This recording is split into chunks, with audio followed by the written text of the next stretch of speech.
28واں پارہ ہے سورۃ الجمعہ، آیت نمبر 9۔ اعوذ باللہ من الشیطان الرجیم، بسم اللہ الرحمن الرحیم۔ یا ایہا الذین آمنوا اذا نودی للصلاة من یوم الجمعة فاسعوا الی ذکر اللہ وذروا البیع ذلكم خير لكم إن كنتم تعلمون۔ صدق اللہ العظیم۔ یہ سورۃ الجمعہ ہے اور یقینی طور پر اس میں جمعہ کے متعلق کچھ باتیں بیان کی جاتی ہیں۔ اللہ جل شانہ نے مسلمانوں کو ایک ایسا معاشرہ نصیب فرمایا جس میں صرف اپنی ذات تک بات محدود نہیں ہے، نفسی کا عالم اس میں نہیں ہے، بلکہ ایک اجتماعی سوچ اور فکر دیا جا رہا ہے۔ مثال کے طور پر نماز باجماعت کی اہمیت آپ صلی اللہ تعالیٰ علیہ وسلم نے بیان فرمائی۔ تو اگر ایک طرف باجماعت نماز پڑھنے سے روحانی طور پر فائدہ ہوتا ہے کہ کم از کم ایک نماز باجماعت پڑھنے سے 25 سے لے کر 27 درجہ تک اللہ بڑھا دیتے ہیں، تو دوسری طرف باجماعت نماز پڑھنے میں ایک دوسرے کے احوال بھی معلوم ہو جاتے ہیں۔ ایک محلے کے اندر لوگ رہتے ہیں اور وہ جب باجماعت نماز میں شریک ہوتے رہتے ہیں تو حالات معلوم ہوتے ہیں۔ کوئی ایک بندہ غیر حاضر ہو جائے تو معلوم کیا جاتا ہے کہ بھئی خیریت تو ہے، کہیں بیمار تو نہیں، کوئی پریشانی تو نہیں۔ اگرچہ آج کل کا ماحول ایسا ہے کہ مسجد کی طرف آنے میں کمی بہت زیادہ ہے، ایک دوسرے کے حالات سے لوگ واقف نہیں ہوتے۔ پھر جمعہ کی نماز میں تعداد اور بڑھ جاتی ہے کہ وہ کئی محلوں والے آ کر ایک مسجد میں جمع ہو جاتے ہیں۔ اس لیے جمعہ کی نماز میں مزید احوال سامنے آ جاتے ہیں اور اس سے مسلمانوں کی اجتماعی قوت اور طاقت کا مظاہرہ بھی کیا جاتا ہے۔ بہرحال پھر سال کے اعتبار سے عید کی نماز ہوتی ہے، اس سے بھی اس کے اندر زیادہ مجمع ہوتا ہے، لیکن ان نمازوں سے متعلق احکام ہے۔ اللہ جل شانہ نے سال کے 12 مہینے بنا دیے۔ اللہ جل شانہ قرآن پاک کے بیان فرماتے ہیں، ان عدت الشہور عند اللہ، مہینوں کا شمار اللہ کے ہاں سال کے اندر وہ 12 ہے۔ پھر ہر مہینے کے اندر جو ہفتے ہیں 4، ہر ہفتے میں جو دن ہے اللہ نے تمام دنوں میں سے ایک دن کو سید الایام بنایا، دنوں کا سردار بنایا، جس کو یوم الجمعہ کہتے ہیں۔ اور یہ دن اتنا مبارک دن ہے، اس میں حضرت آدم علیہ السلام کو پیدا کیا گیا اور اسی دن آدم علیہ السلام جنت میں داخل کیے گئے، اور یہی وہ دن ہے جس میں قیامت قائم ہوگی۔ اس لیے اس دن انسان اور جنات کے علاوہ تمام مخلوقات بڑی بھاری انتظار میں رہتی ہے، کہیں اس دن ابھی قیامت قائم نہ ہو۔ بہرحال اللہ جل شانہ نے جمعہ کے دن مسلمانوں کی اجتماعیت کے حوالے سے ایک عمل وہ نماز کا دیا ہے جس کو صلاۃ الجمعہ کہتے ہیں، جمعہ کی نماز۔ اور یہ جمعہ کی نماز ایک رسمی اور رواجی چیز نہیں ہے، بلکہ عبادت ہے، اور اس درجے عبادت کہ آپ صلی اللہ تعالیٰ علیہ وسلم فرماتے ہیں کہ جو بندہ جمعہ کے دن اچھے طریقے سے غسل کر چکا، مسواک کا اہتمام کر چکا اور صاف عمدہ کپڑے پہن چکا، خوشبو کا اہتمام کر چکا اور یہ مسجد کی طرف چل پڑا، اس کو ہر قدم کے بدلے 1 سال مقبول عبادت کا ثواب ملتا ہے۔ اور 1 سال کی عبادت بھی یوں کہ دن کو بندہ روزہ رکھے اور ساری رات اللہ کے سامنے کھڑا رہے۔ اس لیے آپ صلی اللہ تعالی وسلم نے فرمایا جو جمعہ کے دن مسجد آتا ہے تو سب سے پہلے آتا ہے وہ اللہ کے راستے میں 1 اونٹ صدقہ کرنے کا ثواب پا لیتا ہے، پھر اس کے بعد جو آتا ہے وہ 1 گائے، پھر اس کے بعد جو آتا ہے 1 بکری، یہاں تک کہ 1 اندھے کے برابر آپ صلی اللہ علیہ وسلم نے فرمایا بندہ ثواب حاصل کر لیتا ہے۔ یہاں تک کہ امام خطبے کے لیے نکل جائے تو پھر رجسٹر بند کیا جاتا ہے۔ اس لیے خطبہ سے پہلے مدینے پہنچنے کی کوشش کریں۔ حضرت امام غزالی رحمہ اللہ یہ تقریباً 5ویں صدی کا بندہ ہے۔ اس زمانے کے لوگ جمعہ کی نماز کے لیے اندازتاً آج کے حوالے سے 10 بجے کے وقت کا اہتمام کرتے تھے، اتنی جلدی جمعے کی نماز کے لیے فراغت حاصل کر کے مسجد میں جا کر بیٹھے رہتے تھے، جمعہ کی نماز کے لیے انتظار کرتے تھے، اعمال میں لگے رہتے تھے۔ اب لوگ ترقی کر چکے، دنیا جدید بن گئی، اب مساجد غیر آباد ہو گئے، بازار آباد ہو گئے۔ حالانکہ یہ ترقی نہیں، یہ تنزل ہے، اور لوگ مسجد میں اس وقت آنے لگ جاتے جس وقت عین بس نماز کھڑے ہونے کا وقت ہو، اور عمومی طور پر یہ مزاج دین سے بیزاری، دین سے غفلت کی وجہ سے ہے۔ تو اللہ جل شانہ نے جمعۃ المبارک کو وہ سعادت نصیب فرما دی۔ فرمایا اس دن 1 گھڑی ایسی ہے جس میں جو دعا مانگو گے اللہ قبول فرمائیں گے۔ اس میں مختلف اقوال ہیں، لیکن امام کا جمعے کی نماز کے حوالے سے خطبے کے نکلنے کے بعد سے لے کر خطبے کی نماز کے ختم ہونے تک کے درمیان بھی ایک وقت ہے۔ بعض حضرات نے کہا ہے کہ وہ 2 خطبوں کے درمیان جو وقت ہے اس میں بھی دعا اللہ قبول فرماتے ہیں، لیکن طریقہ یہ ہے کہ یہ جو جمعے کا خطبہ ہے اور اس کے درمیان جو وقفہ ہے اس میں دعا کے لیے ہاتھ اٹھانا نہیں ہے، بلکہ دل میں دعا مانگے۔ اس لیے جس موقع اور محل سے ہمیں جو طریقہ بتایا گیا ہم اس پر عمل کریں۔ علماء فرماتے ہیں کہ عام طور پر ظہر کی نماز وہ 4 رکعت ہوتی ہیں، لیکن جمعۃ المبارک میں جمعہ کی نماز کتنی رکعتیں؟ 2۔ یہ 2 رکعت اس سے پہلے جو 2 خطبے ہوتے ہیں وہ بمنزل 2 رکعت کے ہیں۔ اس لیے فرمایا آپ جمعے کے خطبے کے دوران کوئی بات نہ کریں۔ آپ صلی اللہ علیہ وسلم فرماتے ہیں جو جمعے کے خطبے کے دوران بات چیت کرتا ہے یہ گدھے کی مانند جس پر بوجھ اٹھا دیا جاتا ہے بس۔ بلکہ آپ صلی اللہ علیہ وسلم نے فرمایا کوئی بندہ جمعے کے خطبے کے دوران بات چیت کر رہا ہے اور دوسرا بندہ کہہ رہا ہے چپ جا، خاموش ہو جا، یہ بھی فضول کام کر چکا، یہ بھی نہ کہے کسی سے۔ تو اللہ جل شانہ نے جمعہ کے دن کو سعادت نصیب فرمائی ہے۔ ایک حدیث پاک کے اندر آپ صلی اللہ علیہ وسلم نے فرمایا جو جمعۃ المبارک کو سورۃ الکاف، کاف ہافا، سورۃ الکاف یہ 15 پارے کے بالکل آخر میں اور 16 پارے کے شروع میں جو یہ سورت پڑھنے کا اہتمام کرے گا، اس امت کا سب سے بڑا فتنہ، وہ فتنہ جس سے ہر نبی نے اپنی امت کو ڈرایا ہوا ہے، جس کو فتنہ دجال کہا جاتا ہے، اللہ پاک اس سے اس بندے کی حفاظت فرمائیں گے۔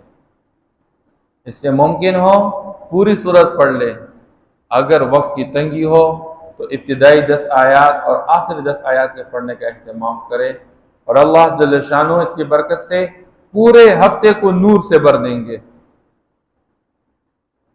تو اللہ جل شانہ نے جمعۃ المبارک میں ہمیں جمعے کی نماز عطا فرمائی ہے، اس کے لیے ہدایات دی جا رہی ہیں۔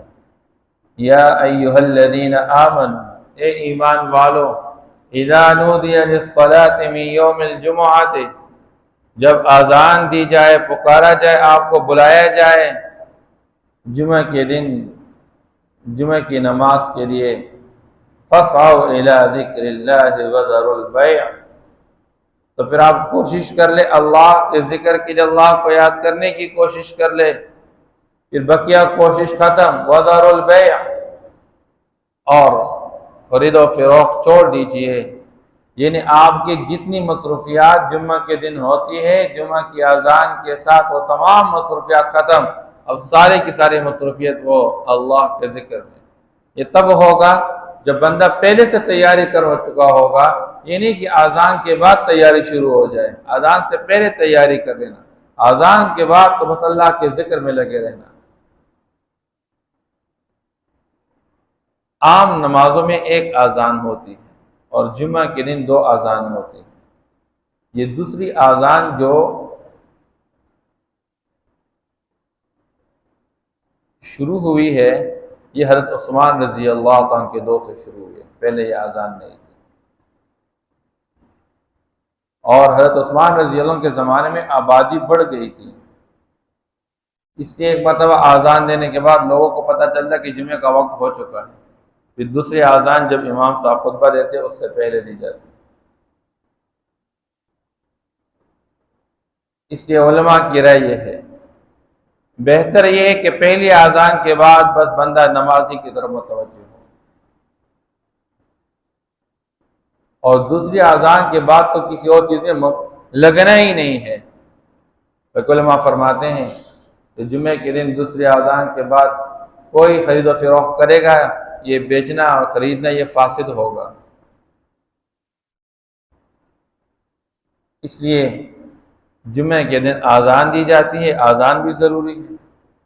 فاسعوا الی ذکر اللہ، اب دوڑو اللہ کے ذکر کی طرف۔ اب دوڑنے سے مراد یہ نہیں کہ بندہ بھاگ کے چلے، مطلب یہ ہے کہ اب آپ کی تمام تر توجہ وہ نماز کی طرف ہونی چاہیے، آپ کی ساری کوشش نماز کی طرف ہو، اور یہ کہ صرف خرید و فروخت چھوڑ دیں، بلکہ بندے اپنے کام میں لگے رہے، نہیں، کوئی بھی مصروفیت ہے تمام مصروفیات کو ترک کر دے بھی۔ ذالکم خیر لکم ان کنتم تعلمون، یہ بہت زیادہ بہتر ہے تمہارے لیے اگر تم جانتے ہو۔ فَإِذَا قُضِيَتِ الصَّلَاةُ فَانتَشِرُوا فِي الْأَرْضِ وَابْتَغُوا مِنْ فَضْلِ اللَّهِ وَاذْكُرُوا اللَّهَ كَثِيرًا لَعَلَّكُمْ تُفْلِحُونَ۔ اب جمعے کی نماز کے لیے بلایا جا رہا ہے، بندہ کوشش کر کے آ رہا ہے۔ اب یاد رکھیں، جمعے کی نماز میں جب اذان ہوتی ہے اور دوسری اذان ہوتی ہے تو اس کے بعد پہلے خطبہ ہوتا ہے، نماز نہیں ہوتی۔ لیکن یہ خطبہ جو نماز سے پہلے ہم پڑھتے ہیں، یہ خطبہ واجب ہے، ورنہ جو خطبہ سنت ہو کہیں پر تو وہ نماز کے بعد پڑھی جاتی ہے، جس طرح کہ عید کے دن خطبہ واجب نہیں، یہ سنت ہے، اس لیے وہ نماز کے بعد ہے۔ اور جمعے کے دن خطبہ واجب ہے۔ میں نے بتایا یہ عام دنوں کے حوالے سے گویا کہ ابتدائی جو 4 رکعت ہم پڑھتے ہیں عام طور پر ظہر کی نماز میں، تو یہ 2 رکعت نماز ہو جاتی ہے اور یہ 2 خطبے بمنزلِ 2 رکعت کے ہو جاتے ہیں۔ اس لیے خطبے کے سننے کا اہتمام کرنا چاہیے، اور کوئی بندہ جمعہ کی نماز پڑھا چکا اور اس نے جمعے کا خطبہ نہیں پڑھا، وہ نماز نہیں ہوتی ہے۔ اس لیے کوشش کرنی چاہیے بندہ خطبے سے پہلے حاضر ہو جائے اور جمعے کا خطبہ اطمینان کے ساتھ سن لے۔ لیکن جب جمعے کی نماز سے فارغ ہو جائے پھر شریعت نے اجازت دے دی، اب آپ نکل جائے معاشرے میں۔ فَإِذَا قُضِيَتِ الصَّلَاةُ، جب نماز پڑھی جائے، پوری ہو جائے، فَانتَشِرُوا فِي الْأَرْضِ، اب زمین میں پھیل جاؤ، وَابْتَغُوا مِنْ فَضْلِ اللَّهِ، اور اللہ کے فضل کو تلاش کرو، چاہے حلال مال کمانے کی صورت ہے تو نماز سے پہلے آپ کو رکاوٹ اور نماز کی تیاری ہے، اب نماز کی تیاری اور نماز سے فارغ ہو جانے کے بعد اب آپ جاؤ، اللہ آپ کو اجازت دے چکے ہیں، اب خوب پیسے کما سکتے ہیں، کوئی مسئلہ نہیں ہے۔ اور اللہ کے فضل کا تذکرہ کیا گیا ہے، اللہ کا فضل کیا، آپ نے جو جو مصروفیت چھوڑی ہے، کوئی بندہ جا کے علم دین حاصل کرنا چاہتا ہے، جاؤ حاصل کر لے، کوئی مسئلہ نہیں۔ کوئی بندہ رشتہ دار کے ہاں جانا چاہتے ہے، جاؤ، کوئی مسئلہ نہیں۔ بیمار کی بیمار پرسی کرنا چاہتے ہو، اجازت ہے، اب جاؤ۔ وَاذْكُرُوا اللَّهَ كَثِيرًا لَعَلَّكُمْ تُفْلِحُونَ، اور اللہ کو یاد کرتے رہنا کثرت کے ساتھ تاکہ تم کامیاب ہو جاؤ۔ جس طرح نماز اللہ کی یاد کے لیے ہے، اللہ کو یاد رکھتے ہوئے بندہ نماز پڑھتا ہے، تو نماز سے فراغت کے بعد جب معاشرے کے اندر باہر نکلتے ہیں، ہر عمل میں اللہ کو یاد رکھنا چاہیے۔ یہ نہیں کہ مسجد کے اندر آ رہے ہیں تو اللہ یاد ہے، لیکن جب دکان پر بیٹھ گئے، کاروبار پہ چلے گئے، اب اللہ بھول جائے، بس جیسے جی میں آیا ملاوٹ کر کے سامان بیچ دیا، یا کسی کو دھوکہ دے کے اپنا سامان بیچ دیا، کسی کے ساتھ کوئی فراڈ کر دیا۔ نہیں، جیسے مسجد میں اللہ کو یاد رکھتے ہوئے اپنے وقت گزار دیا، اب باہر بازار مارکیٹ میں بھی بیٹھ کر اللہ کو یاد رکھتے ہوئے اپنے معاملات کو چلاتے رہنا۔ اور یہ شریعت کا ایک بہت بڑا نقطہ ہے۔ آج کا مسلمان اگر اس پر آ گیا تو پورے مارکیٹ کے حالات ٹھیک ہو جائیں گے۔ مسلمان مارکیٹ میں اللہ بھول چکا ہے، مسجد میں آ کر دھیان دیتے اللہ مجھے دیکھ رہے ہیں، لیکن مارکیٹ میں جب چلا جاتا ہے تو دائیں بائیں دیتے کوئی دیکھ تو نہیں رہا ہے، ملاوٹ کر لیتا ہے، ناپ تول میں کمی کر لیتا ہے، چیز کوئی اور بتا دیتا ہے، دیتا کچھ اور ہے۔ اس لیے اللہ فرماتے ہیں باہر نکلو، اللہ کا فضل تلاش کرو۔ یہ بھی ایک بات ہے کہ توکل کا مطلب یہ نہیں بندہ اسبابی زندگی چھوڑ دے۔ ایک بندہ کہہ دے جی میں دکانداری نہیں، زمینداری نہیں، کاروبار نہیں، کوئی جاب کچھ نہیں کروں گا، بس گھر میں بیٹھا رہوں گا، توکل ہے اللہ پہ۔ اس سے علماء فرماتے ہیں کہ توکل کا مطلب کیا ہے کہ اپنا خنجر تیز رکھتے ہوئے آپ خنجر کا نتیجہ اللہ پر چھوڑ دیں۔ کہ بندہ دشمن کے مقابلے میں جا رہا ہے اور تلوار اور خنجر ساتھ اٹھا کے جا ہی نہیں رہا کہ میں اللہ پہ توکل کر رہا ہوں، تو یہ توکل نہیں ہے۔ توکل کا مطلب یہ ہے آپ اسباب اختیار کر لے، لیکن اعتماد اسباب پر نہ ہو، اعتماد اللہ پر ہو، نتیجہ اللہ کے وہاں چھوڑ دیں۔ بندہ دکان اختیار کرے لیکن دکان پہ یقین نہ ہو، یقین اللہ پر ہو، میرے ضروریات پورے کرنے والے اللہ ہیں۔ بندہ جاب اختیار کرے لیکن جاب پہ یقین نہ ہو، مجھے پالنے والے اللہ ہیں، کیونکہ یہ ساری چیزیں آج ہیں اور کل نہیں ہوگی۔ اس لیے علماء نے ایک مسئلہ لکھا ہوا ہے کہ کسی بچی کا کوئی نکاح کیا جا رہا ہو تو نکاح میں برابری ضروری ہے۔ پھر چند چیزوں میں برابری ضرورت میں خاندانی اعتبار سے، ان میں سے ایک چیز مال کے اعتبار سے۔ علماء لکھتے ہیں مال کے اعتبار سے مراد یہ کہ بندہ جو لڑکا ہے وہ اس درجے مال والا ہو کہ وہ بچی کے لیے نان نفقے کا انتظام کر سکے، اس کا حق مہر ادا کر سکے، اتنا مال ہونا ضروری ہے۔ پھر آگے زیادہ مالدار ہونا ضروری ہے کہ نہیں ہے؟ علماء فرماتے ہیں زیادہ مالداری کے اعتبار سے برابری ضروری نہیں ہے۔ ہاں ایک عورت ہے وہ زیادہ مال والی ہے اور وہ مال میں پھر زیادہ بلند درجے کی ہو اور مرد کم درجے کا ہو تو پھر بھی مسائل بنتے ہیں، اس اعتبار سے پھر کوئی نہیں۔ لیکن عام حالات، نارمل حالات کے اندر لڑکے کا زیادہ مالدار ہونا ضروری نہیں ہے۔ اور وجہ کیا بیان کرتے ہیں کہ مال صبح شام آنے جانے والی چیز ہے، صبح مال ہے اور شام کو کوئی نہیں ہوگا، شام کو ہے صبح کوئی نہیں ہوگا۔ ہمارے اپنے اس مارکیٹ میں بعض اوقات بندے مل جاتے ہیں بیچارے اور اپنی قصے کہانیاں شروع کر لیتے ہیں۔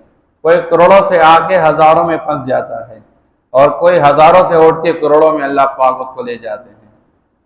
تو مال آنے جانے والی چیز ہے، اس لیے دنیا کے اندر مال اور مال کے اسباب پر اعتماد نہیں کریں گے، اسباب کو اختیار کرنا ضروری ہے۔ اللہ فرماتے ہیں تم اللہ کو یاد کرتے رہنا لعلکم تفلحون، تاکہ تم کامیاب ہو جاؤ۔ مال کے ساتھ اللہ کے وعدے نہیں ہے، اللہ کو یاد رکھنے کے ساتھ اللہ نے وعدے کیے ہوئے ہیں۔ ایک بندہ اپنے مال بڑھانے کے لیے اپنی چالاکی کو استعمال کرتا ہے اور ہیرا پھیری کرتا ہے، یہ کبھی کامیاب نہیں ہو سکتا۔ شاید اس کو کامیابی چند دن نظر آ جائے، چند مہینے نظر آ جائے، چند سال، لیکن انجام تباہی ہوگی۔ اور جو بندہ اللہ کو یاد رکھتے ہوئے حرام سے اپنے آپ کو بچائے اور حلال طریقے سے کمائے اور حلال چیز کمائے تو انشاءاللہ اللہ اس کو کامیاب کریں گے۔ اللہ کے وعدے ہیں لعلکم تفلحون، تاکہ تم کامیاب ہو جاؤ۔ یا ایھا الذین آمنوا، اے ایمان والو، اذا نودی للصلاۃ من یوم الجمعۃ فاسعوا الی ذکر اللہ، جب پکارا جائے نماز کے واسطے جمعہ کے دن، فاسعوا، تم کوشش کر لو، الی ذکر اللہ، اللہ کے ذکر کی طرف، اللہ کو یاد کرنے کے لیے کوشش کر لو۔ وذروا البیع، اور خرید و فروخت چھوڑ دیجئے۔ اس میں ایک مسئلہ یہ بھی آیا کہ نماز کے لیے دوڑنا نہیں ہے، اطمینان کے ساتھ جانا ہوگا۔ رکعت نکل جائے لیکن بھاگنا نہیں ہے، اطمینان کے ساتھ چلیں۔ ذالکم خیر لکم، یہ تمہارے واسطے بہت بہتر ہے، ان کنتم تعلمون، اگر تم جانتے ہو۔ فَإِذَا قُضِيَتِ الصَّلَاةُ فَانتَشِرُوا فِي الْأَرْضِ، پس جب نماز پوری ہو جائے، فَانتَشِرُوا فِي الْأَرْضِ، تو زمین میں پھیل جاؤ، وَابْتَغُوا مِن فَضْلِ اللَّهِ، اور اللہ کے فضل میں سے تلاش کر لو۔ وَاذْكُرُوا اللَّهَ كَثِيرًا لَعَلَّكُمْ تُفْلِحُونَ، اور اللہ کو کثرت کے ساتھ یاد کر لو تاکہ تم کامیاب ہو جاؤ۔ صدق اللہ العظیم۔